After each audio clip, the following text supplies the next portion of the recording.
Alright, let's dive into the details of this incredibly complex case, as presented in the latest Dateline NBC episode. This is all in the possession of law enforcement, but it's been held pretty close to the chest, wouldn't you say? As you may already know, on May 9th of 2025, Dateline NBC released a brand new episode about the Idaho quadruple homicides that took place on November 13th of 2022. Perhaps you've seen it, maybe you haven't, or maybe you couldn't see it, and I'll touch on that in a moment. In this video, we're going to explore what new insights we gained from that episode, information that hasn't been widely public at all. We'll also dissect the timeline they shared because, frankly, some of it includes information I'd never heard before. They claim, of course, that some of it is exclusive, never before seen, so let's break that down. Now, for those of you who might be wondering, if you live outside the USA, you actually can't watch Dateline, even if they release it on Peacock the next day. It's restricted. Thankfully, I have an American friend who came to the rescue, allowing me to view it. I know not everyone will have that option, so what can you do? You can listen to it. A full podcast episode is typically released about a week later, so it should be available around May 16, 2025, on all podcast platforms, courtesy of Dateline NBC. A lot of information was shared, much of which I hadn't encountered before, and I do find it incredibly compelling. If you're not familiar with this case, don't worry, you can easily catch up. Just check out the description box. There's a case background summary for you. You'll also find a link to a playlist I've created where we've done lots of deep dives on this case, so go and explore that if you want to be fully up to speed before this case heads to trial, which surprisingly is actually pretty soon. By the time we blink, jury selection is set to begin on June 30th of 2025. I know many of you are probably thinking, just tell us what was new. What did we learn? So, let's get right into what was new. Please note that this content is for adults only. Viewer discretion is advised. If you haven't yet, please consider subscribing, liking, and sharing this video. So, here's what truly stood out. There was new, never-before-seen surveillance footage of the alleged vehicle. I'm sure many of you have seen video clips before, but this hasn't been publicly released at all. It included security videos from a camera on a house near the murder scene, showing the vehicle just going around and around, past the house, and all of that. It's quite eerie, isn't it? Especially when you consider that this is allegedly the vehicle of the alleged perpetrator. It certainly gives off those predatory vibes, almost as if someone is methodically working their way up to committing an act that is absolutely horrendous. Beyond that, we also saw new, ominous selfies and digital evidence, which provides a chilling glimpse into the suspect's alleged mindset. There were also new interviews with acquaintances, which is a significant reason why I recommend watching the full episode. Hearing directly from people who knew the suspect, alongside the experts they brought on, and of course, the impeccable narration from Keith Morrison, who, in my opinion, presents these cases better than anyone else can. And then, there were new insights into the suspect's mind, offering a psychological perspective. Crucially, the episode unveiled new timeline details, which is exactly why we're focusing on what's new and what this timeline reveals. It's almost a complete timeline of the alleged movements of the suspect, or the perpetrator, in the days, hours, and minutes leading up to the murders and afterwards. As you know, we absolutely love timelines here, so if you do too, please hit that like and share button. These new details include phone calls with his dad just 2 hours after the alleged murders. That particular detail really surprised me. I desperately want to hear those phone calls. I wonder if they'll play that at the trial. Do they even have those phone calls? Oh my goodness. And then there was a new, previously unreported brutality and a bloodstain on a chair in Xana's room. What? This is the kind of detail that truly makes you pause. Let's look at the Dateline episode specifics.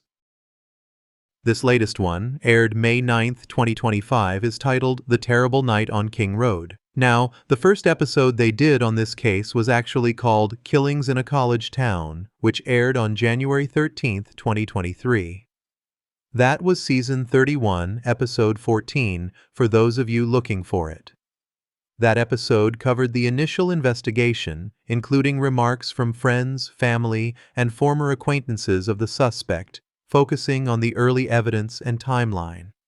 Then, they released another one, The Killings on King Road, which aired on May 19, 2023. This was a 2-hour special, about 90 minutes of content, and that's one I reacted to, which you can find on the playlist.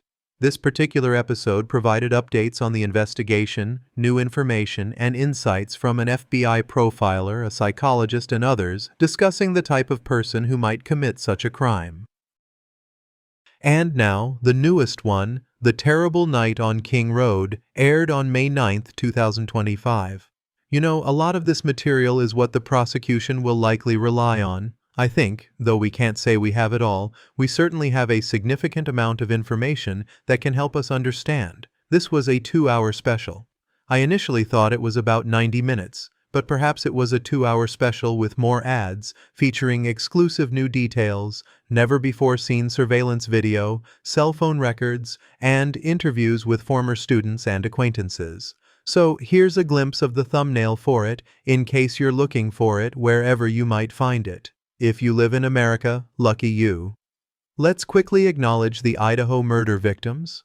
It's crucial we remember who this case is truly about, and that everyone should share the same goal of wanting justice for them. Now, I know in this case there are many divided opinions.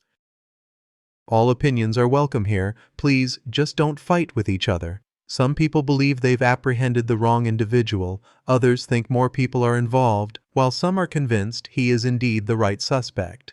Regardless, Bryan Kohberger is innocent until proven guilty in a court of law, so we'll have to wait and see what evidence they present at the trial and what the outcome will be. But the victims in this case, my goodness, Ethan Chapin, 20 years old, Xana Kernodle, 20 years old, Madison Mogen, 21, and Kaylee Goncalves, 21. The Dateline episode speculates, based on their law enforcement sources, and they certainly seem to have some connections, that they believe Madison Mogen was the target of the perpetrator. They suggest the individual went into the home, went upstairs straight to Maddie's room, and that's who they were intending to harm. But then, Kaylee was there, in Maddie's room, and they were in the same bed. So the speculation is that this may have given the perpetrator a fright, but they still proceeded with their actions. We'll delve more into those speculations a little later in this presentation. First, let's do a quick recap of the case. 4 University of Idaho students were tragically murdered in their off-campus home at 1122 King Road in Moscow, Idaho. There were 6 students in the home. 4 were murdered: Ethan Chapin, Xana Kernodle, Madison Mogen, and Kaylee Goncalves. They were allegedly harmed by a sharp object. There's some debate about whether one weapon was used or 2, which I suppose we'll find out at the trial. 2 of the people who lived in the home, 2 of the roommates, DM and BF, were unharmed. Dateline uses their full names, but I still stick to their initials, like the court documents do. The alleged acts occurred between 4:07 a.m. and 4:20 a.m. The murder weapon has not been found, but a knife sheath was found under Madison Mogen's body. A suspect, Bryan Christopher Kohberger, who was 28 years old at the time, was arrested on December 30, 2022 in Pennsylvania. That's obviously where he grew up, where his family lives, and where he had gone home for the holidays in December 2022. He was a PhD student in criminal justice and criminology from Washington State University in Pullman, Washington. Keep that in mind because sometimes with the Google searches, it can go either way. Was he Googling certain things because that's what he was studying, or because he had a certain fascination with something or someone, or was trying to explore who he truly was? Lots to speculate on there. So, when is the trial? Bryan Kohberger has been charged with 4 counts of first-degree murder and 1 count of burglary for unlawfully entering the house with the intent to commit a felony. His trial is scheduled to start with jury selection on June 30th of 2025. Opening statements are scheduled for August 11th of 2025 in Ada County, Idaho, and it's set to last until November 7th of 2025 because it also includes the penalty phase of the trial as he faces the death penalty. How that works is, normally there will be 2 phases of the trial if it's a death penalty case. First, it's the guilt or innocence phase. I mean, he could be found innocent for all we know. If he's found guilty, then they move on to the next phase, which is the punishment phase. There, the jury will have to re-listen to evidence, aggravating and mitigating factors, and then they're going to have to deliberate on whether he should be sentenced to death or not. I'm sure that must be incredibly difficult. I don't know if I'd want to be in their shoes. They have a huge task ahead of them, and a lot of time they'll be spending on this trial. It's a profound responsibility. Very importantly, the final pretrial conference is set for May 15th of 2025. A hearing remains scheduled for November 7th of 2025 for argument on motions challenging the death penalty. The judge is Stephen Hyper, and it seems to me like this trial will indeed happen then, because he's pretty adamant that there are no more delays to be expected. But I'm still skeptical. I think there could still be more delays. We shall see. Now let's look at the details presented by Dateline. The first two sections we just covered were a summary and quick recap of the case and the trial timeline, which was my own summary. Now we're diving into the Dateline details. So, are you ready? In the past, Kohberger had posted about seeing himself as a sickly, tired, useless, and stupid man. We've looked at his Tupper Talk posts before, and we've examined quite a few quotes from there. This was one that they shared in this episode. He allegedly bought the K-bar knife, the sheath, and the sharpener in March of 2022. He moved to Pullman, Washington in June of 2022. He took photos of the Elantra before he left Pennsylvania, and he took photos of his apartment complex on June 30th of 2022 when he arrived. Now, when he arrives, he unpacks, he meets a couple of his neighbors, and one of them happens to be a DJ who's been asked to DJ at a pool party. He's in conversation with Kohberger, and he asks, "Hey, do you want to come to the pool party?" And Kohberger goes. Even though Kohberger says, according to all these legal documents we've been reading, that he is on the autism spectrum, that he has OCD, and that he's a bit socially awkward, he actually went to a pool party, for example. And there was an incident at the pool party which was just kind of strange and unsettling for the people who were there. For a moment, I'm going to just give him credit and say that that would take courage, right? For someone like him, based on what we know. So he went to this pool party, but unfortunately it didn't go so well because he made many people quite uncomfortable. The DJ himself said that Kohberger was asking him a lot of questions, almost interrogating him about DJing, all the equipment and everything, and he got really locked on to that topic.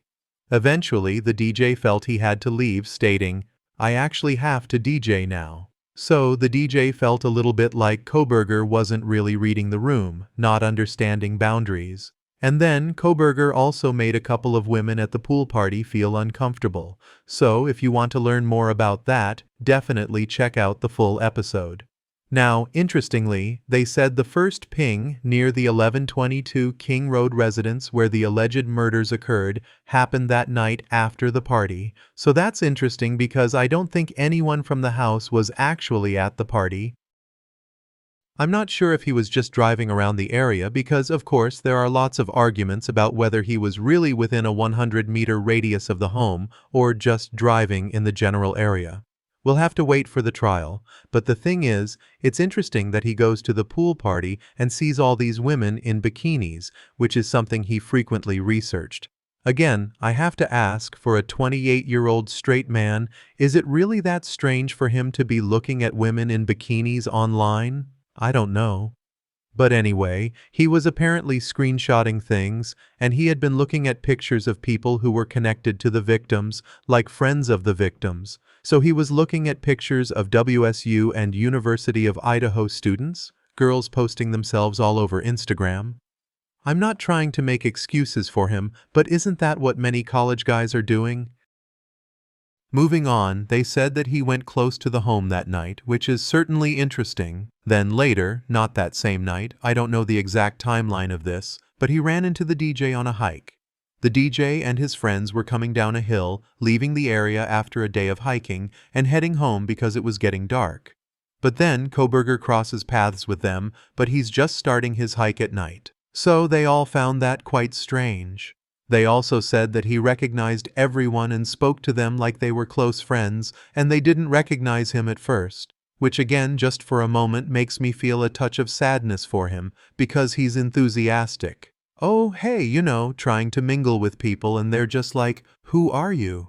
But also, why are you going up this hill at night? Well, I don't know, because he's a night owl. He likes stargazing, running at night, driving at night. Isn't that part of his defense?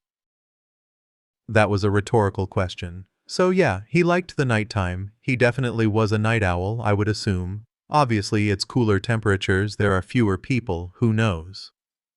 Okay, so now let's look at August of 2022. On August 16th, he allegedly Googles Ted Bundy, which I think aligns with these studies, doesn't it? Perhaps he has a special fascination with Ted Bundy, which was definitely speculated in this Dateline episode, and there's a little bit more evidence as to why that might be the case, but it's still speculation. And then he downloads a WSU professor's paper. It's not Catherine Ramsland, right? Because she was at Duville University, not WSU, it was a different professor. The paper she wrote was Ted Bundy on the Malignant Being. Apparently, he belittled that professor quite a bit, allegedly saying she couldn't speak English properly as she had a French surname. So, there were some problems he was allegedly causing there. On the same day, Madison Mogen posts an Instagram photo with her roommates, potentially seen by Kohberger browse similar profiles, which I think we went over before. That there's no direct link to the victims online, and that's also what they said in the documents and at the hearings. But perhaps he could see some of their pictures because he was screenshotting other students' pictures, and those students were friends with Madison, Kaylee, or Xana, who lived in the home where the murders occurred. On August 21st, he was ticketed for not wearing a seatbelt near King Road, which was at 11:40 p.m. Some of this we already knew. And then on August 26th, he Googles, "When can a cop detain you?" That one I don't find so weird either. I suppose if you look at each individual thing in this case, each individual little fact, maybe it doesn't seem like a big deal. I guess if you put it all together, it starts getting quite interesting in the case against him, of course. But some of these things are very normal. I'm sure many of us have searches like that, or even looking up Ted Bundy, whatever it is, because we follow true crime. And this individual was pursuing his PhD in criminology. Then, this next part gets quite unsettling. They said, and these are allegations based on the evidence they've seen, that in late August, he allegedly searches pornography with words like forced, passed out, drugged, or sleeping, terms tied to power, domination, and control.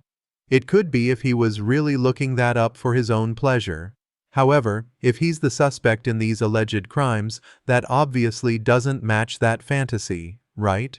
Although the victims were in their beds, supposedly sleeping, so perhaps there is a connection, but it could also be that that's just part of his studies, for all we know. Now, in September of 2022, there was a colleague who shared an office with him, Na Young Ko, and she said that she felt her apartment had been compromised. She had baked a cake, burned the cake, left it on the oven, and then when she got back home, the cake was in the microwave. So the cake had been moved and she lived alone, and then her cosmetics in the bathroom had been neatly arranged, but on top of the toilet, which is quite peculiar. And then, a watch and a personal letter were stolen. Now, who did she call because she was scared? It was late at night. She called Kohberger, who she actually said she felt something for, but he had apparently turned her down, which was interesting to hear. She wasn't part of this episode. She didn't want to comment or be on camera, is what they said.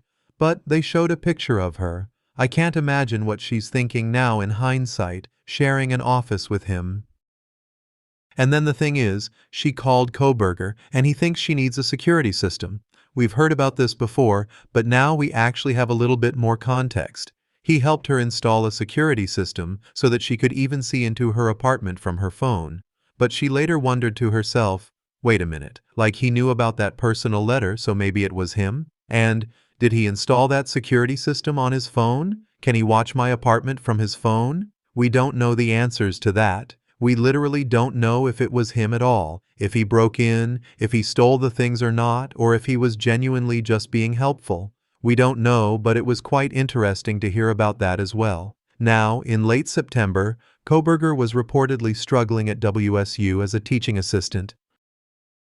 There were complaints of sexism. He was allegedly belittling that professor we spoke about earlier, and he was apparently grading specifically female students very harshly, up to his PhD standards. An FBI profiler, as part of this episode, said that these are precipitating stressors, which could indicate a lot of stress building up in his life, of course. On September 30th, he Googles sociopathic traits in college students. Was it part of his studies, or was it something that he was looking up to understand himself? We don't know. Moving into October of 2022, he was reportedly browse Instagram photos of WSU or Idaho University women, blondes and brunettes in bikinis, including the victim's friends. He continued the pornography searches with drugged and sleeping as terms. On October 14th, he was pulled over for running a red light on the WSU campus. But in that situation, the best thing to do then would be to back up. And I don't know if there's a best thing to do in that situation, because you're either going to back up into somebody or you're going to run a red light. And on October 19th, he Googles, "Can psychopaths behave pro-socially?" So, you know what I'm going to say? Is that part of his studies? Is it research for his studies? Or is he trying to understand himself? On November 2nd, a female WSU student reportedly hymned to faculty for confronting her or following her to her vehicle, which made her uncomfortable. Wow, to the point where she's reporting him.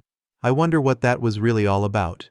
And so, the dean calls him in and explains this improvement plan that they're now going to be implementing with him because, he's not doing so well in his role as a TA. On November 7th, his phone allegedly pings near King Road for the 23rd time. What they're implying in the episode is that it's very close to the house. Apparently, for the 23rd time in 4 months, he was in the vicinity of that house. On November 10th, Bryan Kohberger allegedly stops using his debit card. We've discussed that and read documents about that just recently, and he starts with anti-forensic actions on his work computer. And on November 11th, he allegedly clears his school computer. If he managed to actually do that, it's interesting, but as we know, they could probably extract information from there even if he cleared it.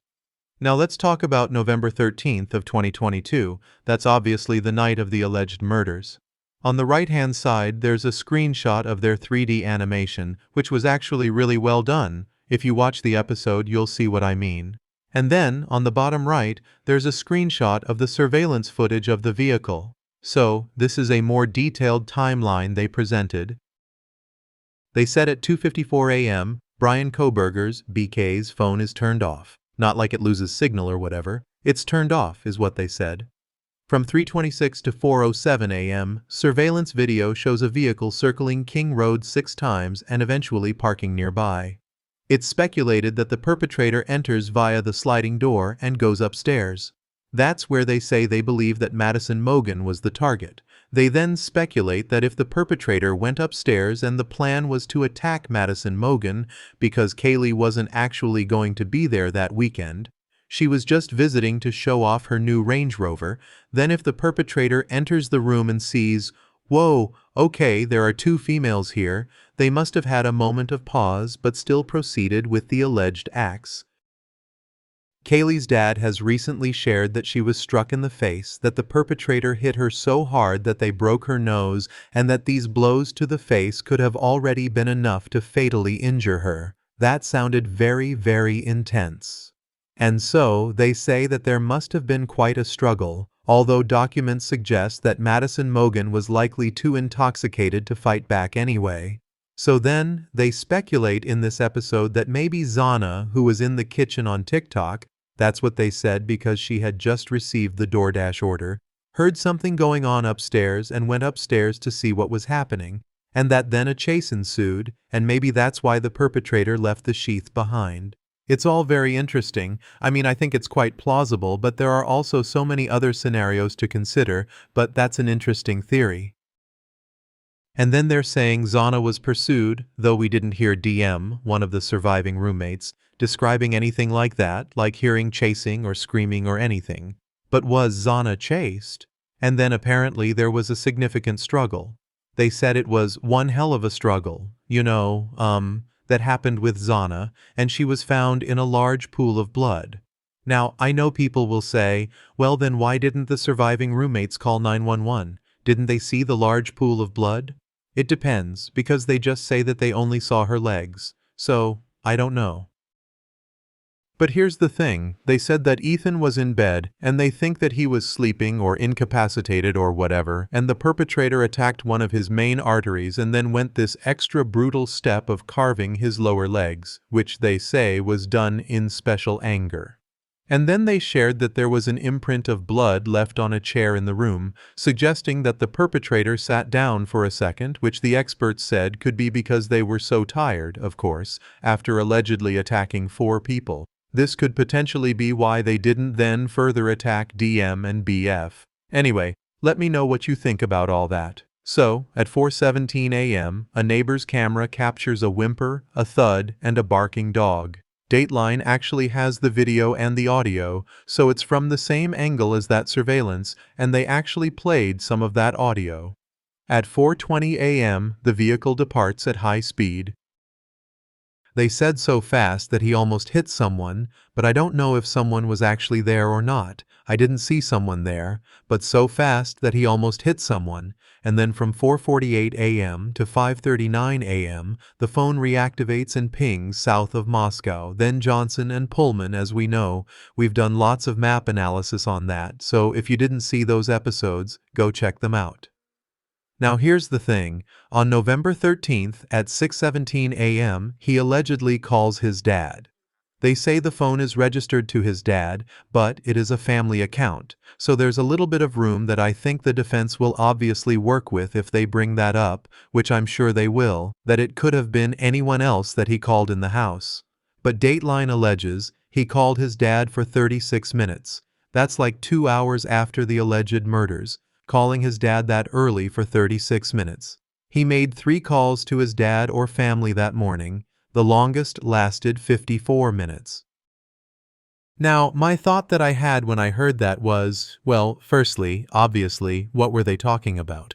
I want to know, I'm so curious, like, what was he saying there, and how did he sound? How did he sound? But the thought I had was, maybe he had called his dad to try to now start arranging this trip home, because the dad, remember, flew from Pennsylvania to Washington and then drove home with Kohberger. We saw footage of that before, with him driving very close behind a van, almost tailgating.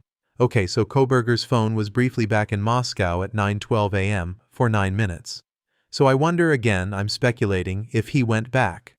We've said this before, would he have gone back to the house to see if there was like a large police presence already? I'm sure no one would have guessed that no one would have called 911 yet at that point, right?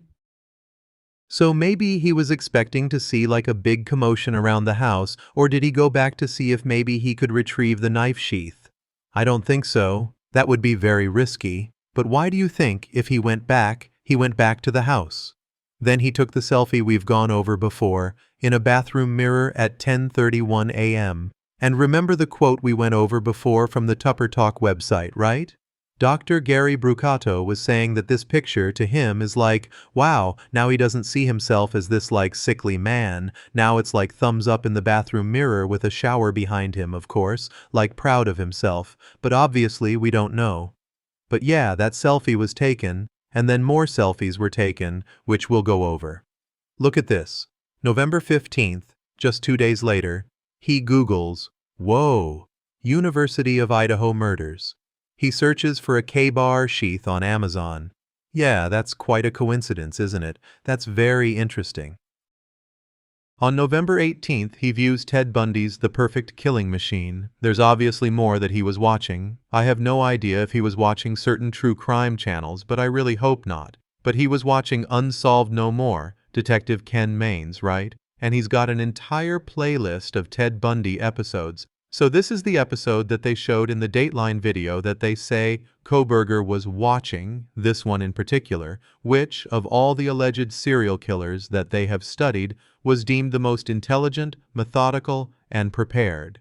On the same day, he allegedly replaces the Elantra plates, and he takes photos of the change. So that seems to be a consistent thing that he does. Here's the car, These are the plates and then the new plates. Here's the car. These are the plates. I don't know if it's just like a record that he's taking, right? Keeping in mind that he has allegedly been diagnosed with obsessive-compulsive disorder, so it could be part of his routine that he does something like that. Now on November 22nd, the DNA that was on the KBR sheath button snap was sent for testing, and Bryan Kohberger, on that same day, allegedly searches for a KBR sheath, but he doesn't complete the purchase. So they say the whole time he's looking for it on Amazon and he clicks "Buy Now," but then he doesn't finish the process. He's just looking, clicking "Buy Now," and then stops. So on November 27th, he takes more selfies, which are the ones you can see on the right. He doesn't look particularly well there, doesn't look very stable there, but these are just pictures from his phone, so who knows? He takes more selfies and searches his own name. Do you guys remember when, right in the beginning when they apprehended him, we had gone over like Google Trends forecasts and actually seen, in hindsight, if his name had been Googled? And we saw that his name had been Googled even before the alleged murders took place. And we were like, why would anyone be looking him up? Well, it seems like it was him, based on everything they shared in this Dateline episode. I'm like, wow, he Googled his own name quite a bit, so it was probably him doing that. On November 27th, he takes more selfies, searches his own name, and tracks 60-plus murder news items. So they showed Inside Edition, News Nation with Ashley Banfield, they showed Surviving the Survivor, and lots of Unsolved No More, and even a Dr. Grande video. There we go, November 28th at 2:01 a.m., he watches a Dr. Grande episode which was called Echoes of Ted Bundy, which had photos of Madison Mogen and Kaylee on the thumbnail. Now, on November 30th of 2022 at 6:39 p.m., he Googles his own name again. On December 6th, he searches Amazon for a utility or KBAR knife and sheath. On December 15th at 2:59 a.m., he watches a video with the quote shown on the right, which is, "Something is wrong with me. I can't be who I need to be. Something is wrong with me. Will it last for eternity?" For all we know, that could be a song just with lyrics or whatever. I don't know. So December 21st, 2 more selfies are taken, and you can see them on the right-hand side there on his phone. And December 17th, he arrives in Pennsylvania with his dad. This is footage from December 15th, when he drove home with his dad. We also saw that before with him driving very close to the back of that van. His family apparently noticed that he was acting oddly. His sister wondered if he could have committed the murders. Obviously, with all the news of a white car, a white Elantra in that area, all of that. And so, apparently, his sister had some suspicions. On December 27th, DNA from the trash was compared to the sheath, and on the same day, Bryan Kohberger was actually watching Ted Bundy, the essence of a psychopath. So he definitely did like watching Ted Bundy-related content. Was it for his studies? Was it an alleged serial killer that he was fascinated by? Did he want to be like him? I don't know. But what they said in the Dateline episode is that you see the picture, the top left picture, that would be from the video he watched. And then they said right after that, he took these selfies where they think he's trying to look like that. Some of these selfies look pretty grim, almost Grim Reaper-ish. Pretty unsettling to me, but obviously to each their own. Maybe some people think it looks really great or it's nothing to report on. I think it looks a little bit unnerving in my opinion. December 29th of 2022, at 11:53 p.m., Bryan Kohberger was listening to a cover of the Britney Spears song Criminal. On the right-hand side, I just took a little screenshot of it. I've linked the song below for you so that you can go and listen to it yourself, but obviously, one of the quotes from the song is, "He's a villain by the devil's law, he's a killer just for fun, fun, fun," right? And then, December 30th, at 1:14 a.m., he was arrested. Apparently, his parents were zip-tied. Bryan Kohberger was then put in the back of a patrol car, and they say he was making small talk with a police officer, allegedly saying something like, "Hey, when this is all over, you want to go get some coffee?"